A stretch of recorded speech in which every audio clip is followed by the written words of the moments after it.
जिनके पास जमीन नहीं है, जिन आदिवासी परिवारों को जरूरत है, उनको हमारी सरकार जमीन के पट्टे दे रही है। मैं मिशन वसुंधरा के लिए भी असम सरकार की प्रशंसा करूंगा। इसके तहत लाखों परिवारों को भूमि के पट्टे दिए जा चुके हैं। अहोम, कोच राजवंशी और गोरखा समुदाय के भूमि अधिकारों को कुछ जनजातीय क्षेत्रों में मान्यता दी गई है। उनको संरक्षित वर्गों की सूची में शामिल किया गया है। जनजातीय समाज के साथ जो ऐतिहासिक अन्याय हुआ है, बीजेपी उसको ठीक करने में पूरी प्रतिबद्धता से जुटी है। साथियों, बीजेपी सरकार के विकास का एक ही मंत्र है, वो मंत्र है नागरिक देवो भव। नागरिक देवो भव यानी देश के नागरिकों को असुविधा न हो, उनको छोटी छोटी जरूरतों के लिए यहां वहां भटकना न पड़े। लंबे समय तक कांग्रेस के शासनकाल में गरीबों को तरसाया गया, ठुकराया गया, क्योंकि कांग्रेस का काम एक वर्ग के तुष्टीकरण से हो जाता था, उनको सत्ता मिल जाती थी। लेकिन बीजेपी तुष्टीकरण नहीं, संतुष्टीकरण पर जोर देती है।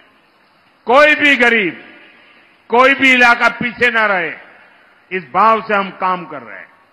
आज असम में गरीबों के पक्के घर बनाने का काम भी तेजी से आगे बढ़ रहा है। अभी तक असम में 20 लाख से अधिक पक्के घर गरीबों को मिल चुके हैं।